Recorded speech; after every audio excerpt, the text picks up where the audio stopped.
All right, it is September 4th, 2025, 5 o'clock. I'm going to call this Human Services Committee meeting to order. We first have courtesy of the floor. Anybody? No, since we do not have courtesy of the floor, we're going to get right into our presentation during this committee meeting. We're going to hear some good stuff from Sync Recovery and the community group that's doing so many good things, and in terms of gauging addiction, doing what they can to help folks in our Northampton County community and beyond. So I'd like to bring up Sync Recovery community, and feel free to give your presentation here to the committee and tell us what you're doing, how you're making a positive difference. Thanks for being here. Having me very much. I'm excited to be here because I love this organization. My name is Laura Waits. I am the executive director, and probably most important, I'm a person in recovery. My sobriety date is July 3rd, 2012, and when I went into rehab, I thought, what a dumb date to go into rehab. But my mom told me I had enough legit days to make up for that, so I'm thankful that my recovery stuck. So Sync Recovery Community started in 2017 when we had our first pretty large event called Rally in the Valley. It's a sober music festival. It ended up moving to Arts Quest in 2019, and we had over 4,000 participants come out that day, so we were excited about that. Click. This is my first time with this presentation, so bear with me. We are an action-based peer support community organization that offers programs to energize and strengthens one's recovery lifestyle. I think it's really important that people get together and find new passions for life beyond substance use disorder. So our vision is a recovery journey filled with health, healing, purpose, and a passion for life. Our purpose, or our mission is to, that's our vision, our mission is to support long-term recovery from substance use disorder. And our purpose is to employ 4 core components of a healthy recovery lifestyle: social connection, health and wellness, spiritual principles, and service opportunities. And we can get more into that later. Click. I think this is a really powerful video of an example of what our events are doing for people. So we can go ahead and play that.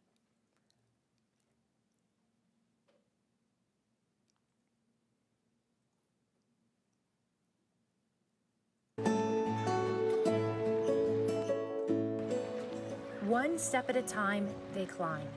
Here, in the heart of Trexler Nature Preserve, their past lives anchored in addiction is behind them. And in front of them are vistas and views and all the possibilities inspired by the beauty of the outdoors.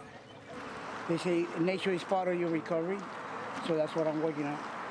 It's so good to be out in nature and see what God created for us. You know, we're not here forever, but before I leave, I want to leave a trail, which I'm walking, you know. Just leave a trail for me.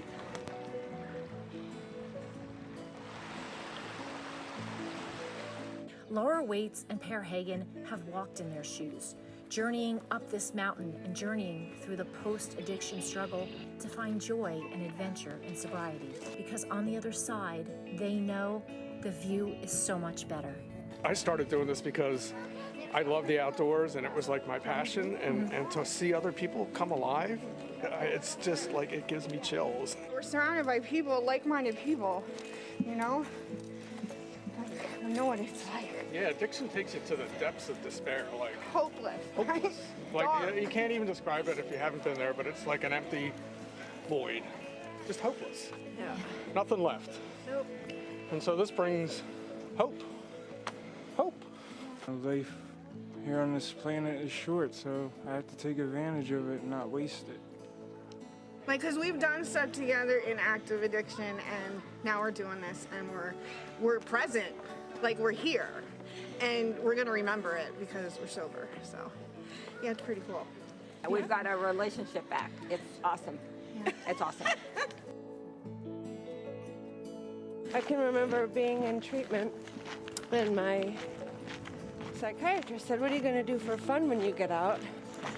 I had no idea how to answer that question.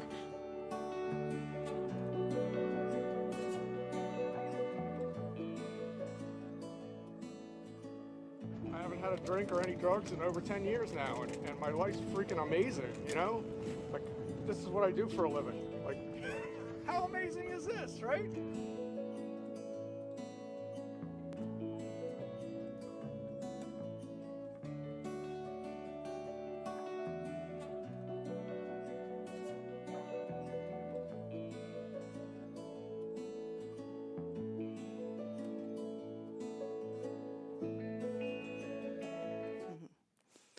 That won an award, by the way, for U.S. News. So, yeah, thank you, thank you.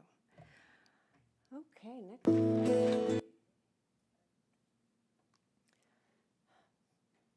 The economic impact of substance use disorder. I was floored by these numbers.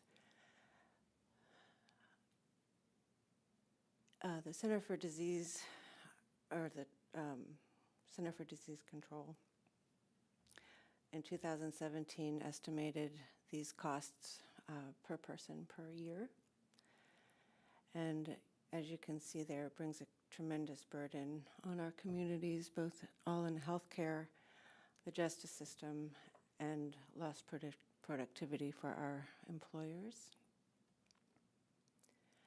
The Avalier is a more recent estimation, and they're a third-party company out of Washington, D.C.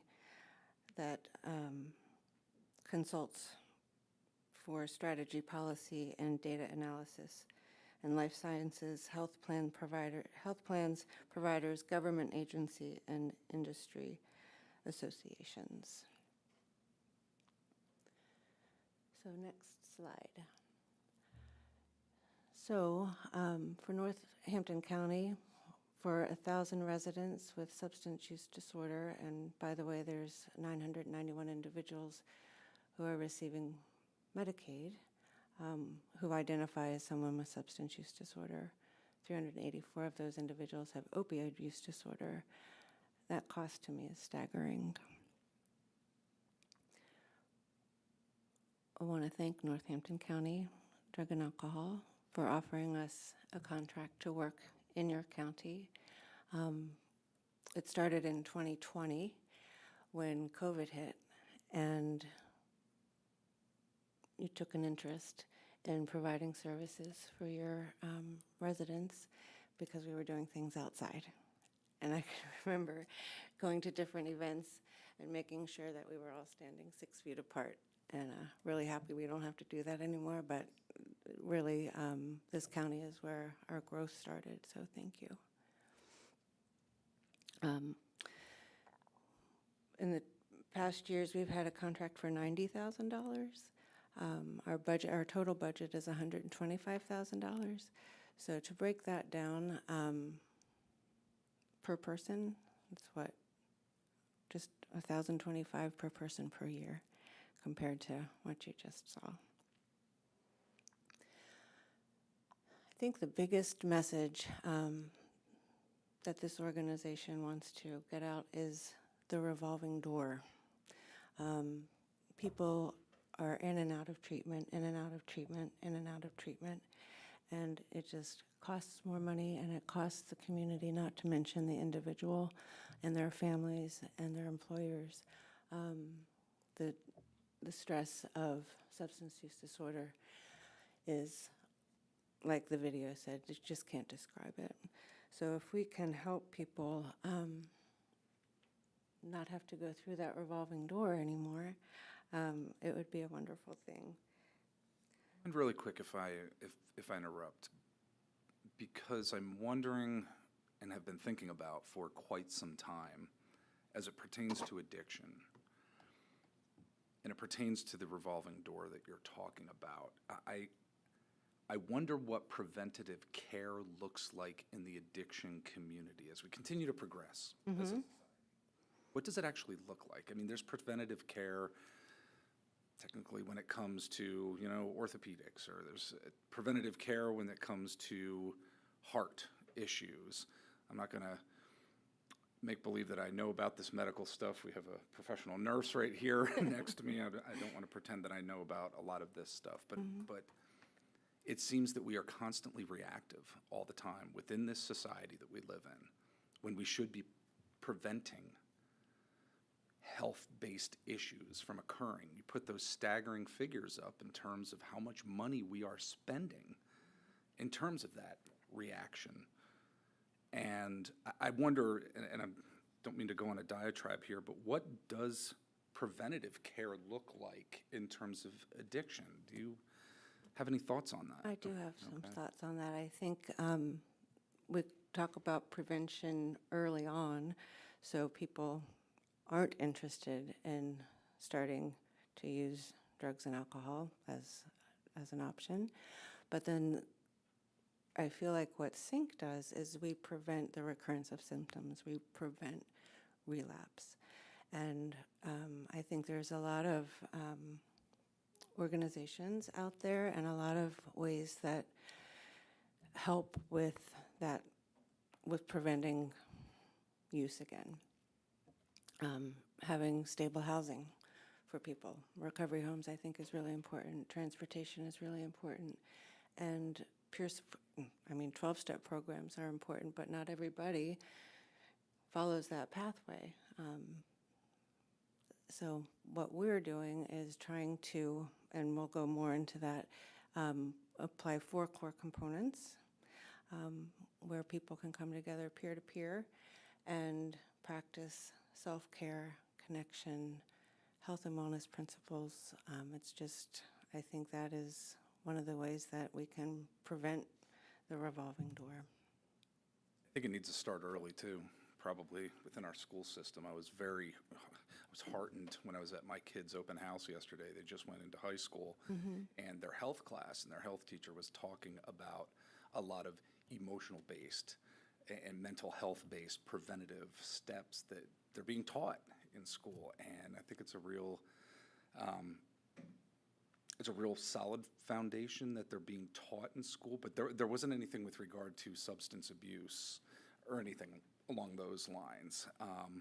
But I think it starts young in terms of really gauging the revolving door that you're talking about. So I thank you for your answer. Thank you. You're welcome, and I can say I started when I was 13, so it is scary. Yep.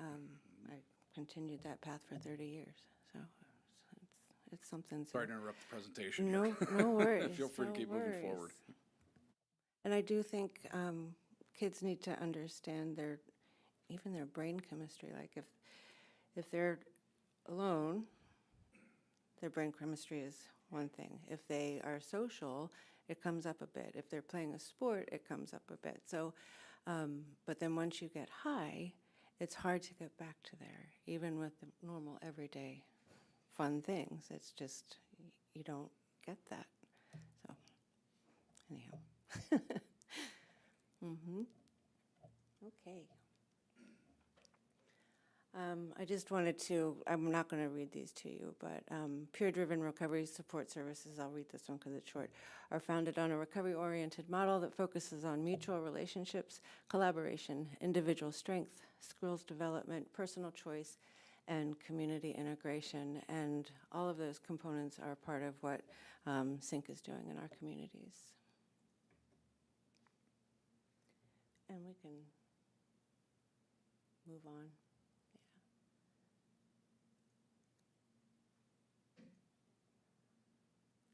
So SAMHSA defines recovery as a process of change through which individuals improve their health and wellness, live self-directed lives, and strive to reach their full potential. Okay, we can go on. And we do that again within our organization. Embedded in the shared values of the peer recovery support is a philosophy of self-direction, choice, and empowerment. The many pathways of recovery are acknowledged. The person seeking recovery is assumed to be fully capable of making informed decisions, and his or her preferences are respected. So I'm very proud of, hi, It's okay. I'm very proud of SYNC for being open to any pathway of recovery, whether people are being medically assisted, whether they're in 12-step programs, whether they white-knuckled through it and are now finding a community that they can be a part of. So, next, please. Talked about the 4 core components, and we can get a little deeper into those. And this is just an example of the events that we have had that offer the 4 core components. We've got the social connection around that bonfire. We do a camping trip twice a year up at Crook Ridge Retreat Center. We do service projects, a couple of those a month, and our people love yoga. It's something that helps with their mental health and getting back in tune with their bodies. So research suggests that social connections provide emotional support, a sense of belonging, and stress management. And I think this is important for people who have had relationships that aren't so healthy, that they find a healthy community. And I'll tell you a little story about the importance of being out in community. We had a train ride scheduled up in Jim Thorpe, and there were about 50 people there. And after the train ride, they gathered for a meeting, and there was a gentleman there that wasn't part of the group, but he stayed for the meeting. And at the end of the meeting, he said, "Can I share?" And he said that his wife had been going to Al-Anon for 9 months, but he just couldn't get himself to walk through that door. He said, "Look at that, the meeting came to me." And he has been connected since. So. Spiritual principles is a big, wide term that we use in our organization, but we do a lot of mindfulness, meditation exercises. Our work in nature has helped with people's spirituality, and I think gratitude, forgiveness, and purpose are encouraged at all of our events. You're getting really good at this, Rebecca. I just have to turn a little bit, and you got it. Health and wellness is something that's not always promoted in other recovery communities or other recovery pathways, but we feel that this is a really important component. I can tell you that I was fortunate enough to work at a holistic wellness center when I was newly sober, and they taught me how nutrition, exercise, and a lot of other modalities not only helped me physically, but it helped my mental health. And eventually I was able to get off my medication, and I credit it to healthy living. And service opportunities. We have a great base of volunteers. We have about 60 volunteers. We have about 20 volunteers lead groups each month. And then we have a lot of people behind the scenes that are helping us with this organization. And I can't stress enough how important being of service is to people in recovery. I think having that sense of purpose and finding something meaningful is one of the important components. This is an example of our calendar. We hold about 10 to 12 events in Northampton County each month, but you'll see service projects on there, you'll see fundraisers on there, you'll see event or committee meetings on there, lots of good stuff. And we pride ourselves in having the community tell us what they want to do. So it's not just us telling them, if I had my way, we'd be hiking and kayaking and jumping out of airplanes every month. But also really popular are the arts and music. So in 2024, we had 2,952 people registered for SYNC events. We held 390 events, averaging 32 events per month. 1,993 attendees were repeat participants, and we love that number. 721 people attended their first SYNC event. And those numbers are direct participants. We also we do a lot of outreach. And thanks to Lori and the council for the opportunity to host Soberplatz this year at Arts Quest. It was a great experience. They invited us back to do it again. And we averaged, I think it was about 750 people if I gauged the area each day. We were able to touch 750 people. So, and we got one person into treatment. And that is a picture of the silent disco at Soberplatz. And I can tell you that not everybody was sober when they were discoing, but they kept their beer out of the space. There is a survey link on there on that last one that I wanted to share. On that picture. See that survey link up there? Okay. Well, I think the most important part of that survey is that 100% of people who take the survey every month say that they will be back and they would recommend a friend.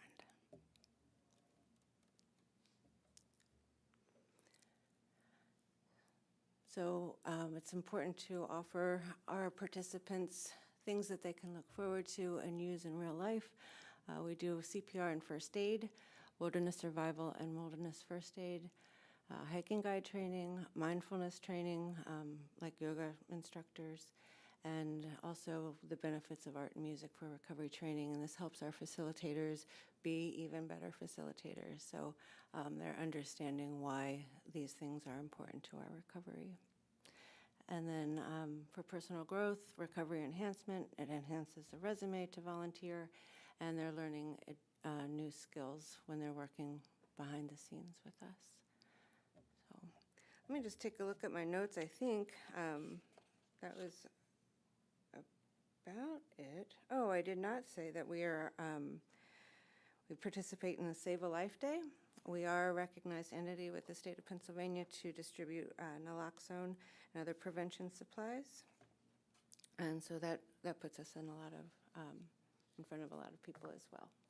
So I left these slides in here in case anybody is interested in serving on our board of directors or know of anybody who want to serve on our board of directors, or help us volunteer with event planning, with outreach opportunities, communications, and volunteer development. So, yeah. About it? That's about it. About it. Yeah. Well, I had a couple more questions. Thank you actually, so for much. you. Yeah, it was a great presentation. I appreciate you coming to the Human Services.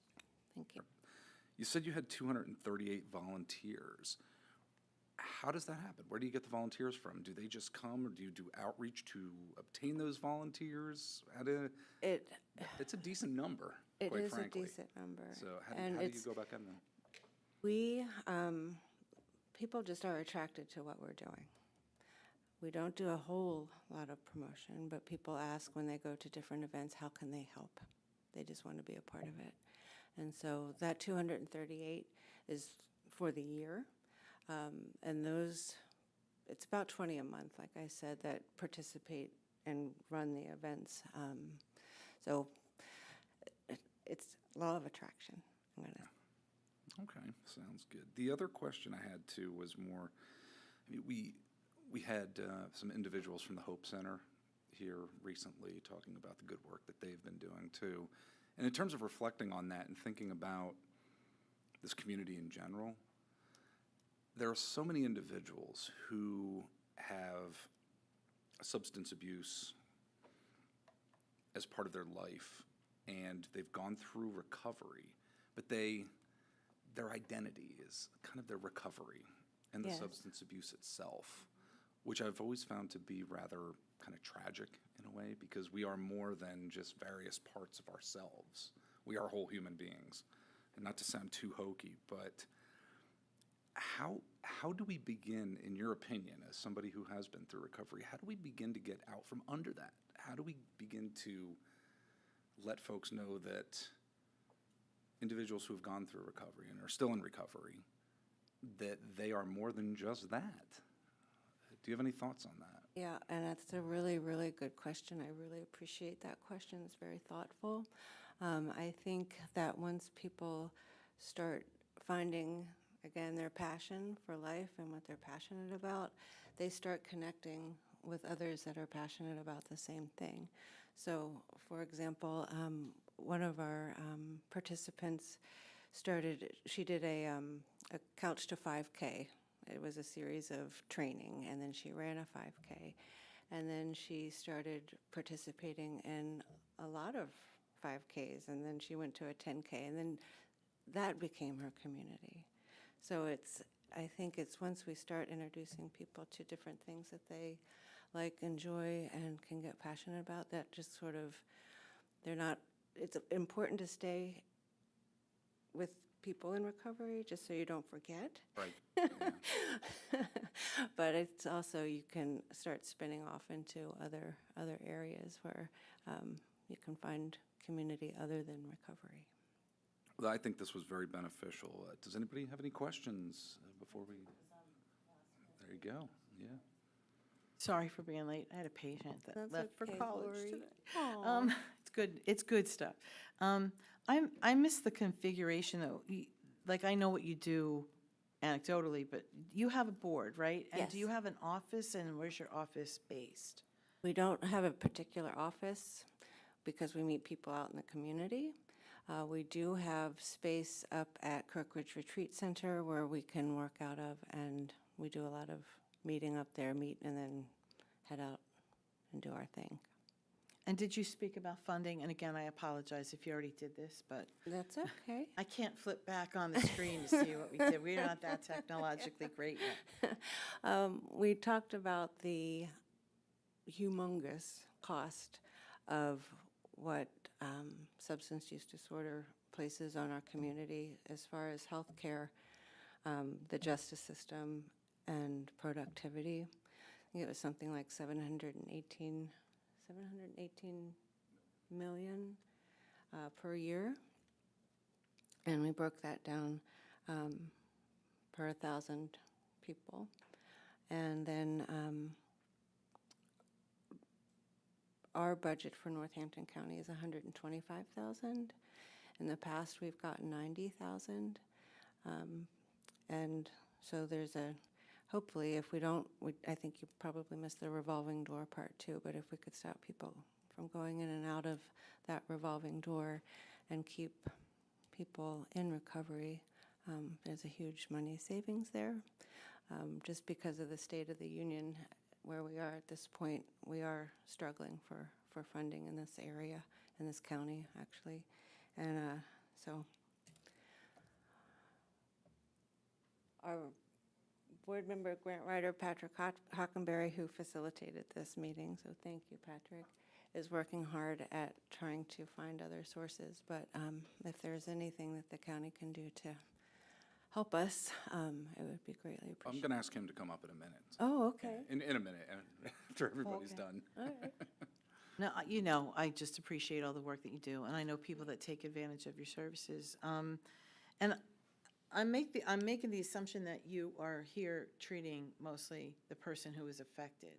And I assume that for certain of these events, family members can come along.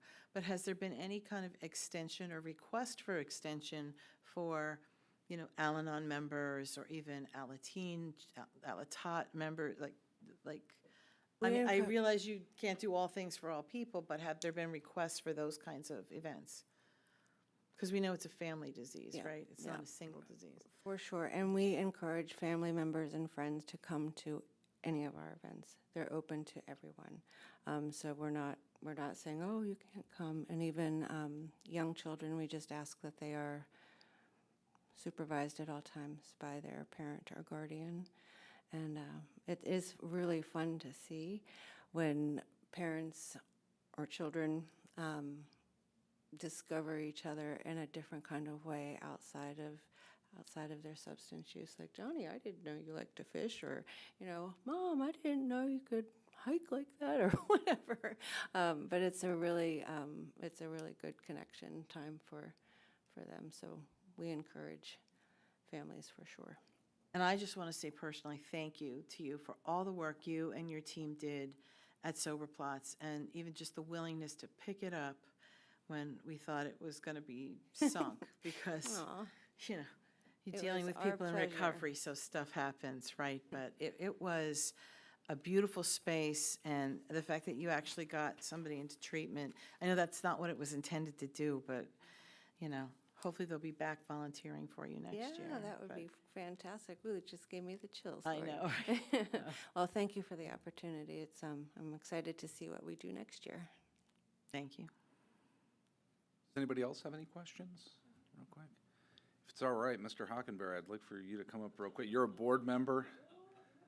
You're a board member. It'd be nice to get some perspective from you on, what you see from the board side of things, and also as a grant writer, as somebody who has been seeing where the funding has been going, Yeah, understanding that level of these type of services. So can you give some perspective? Sure, absolutely. I started out working on grants for Laura and Sync. I have a consulting business doing that, and I love it. And she said, "Would you want to be on the board?" And I said, you give "You know us what? your- Yeah." Can you give us your name, please? I'm sorry, it's Patrick Hockenberry. Can you spell that? Hockenberry.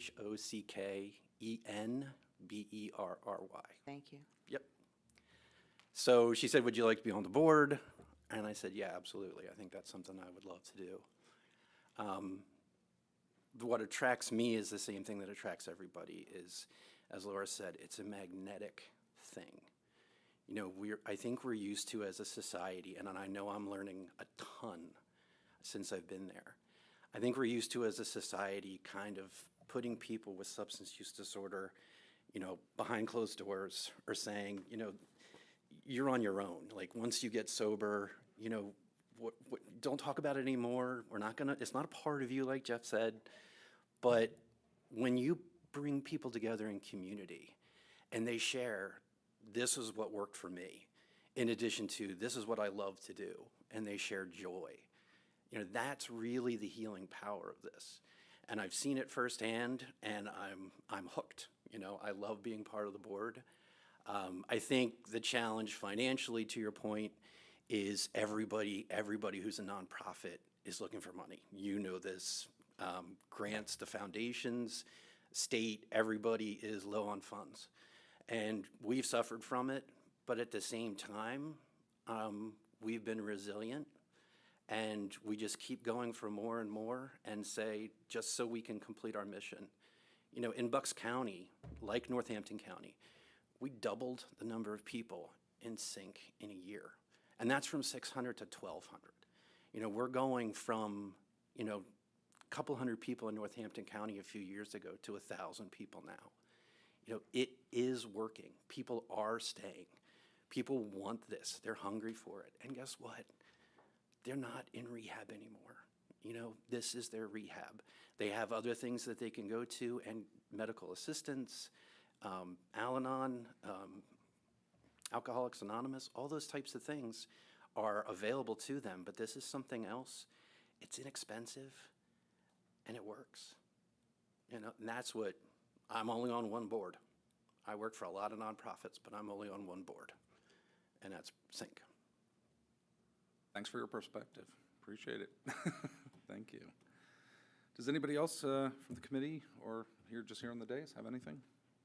All right, well, we will adjourn this Human Services Committee meeting. Thanks, everybody.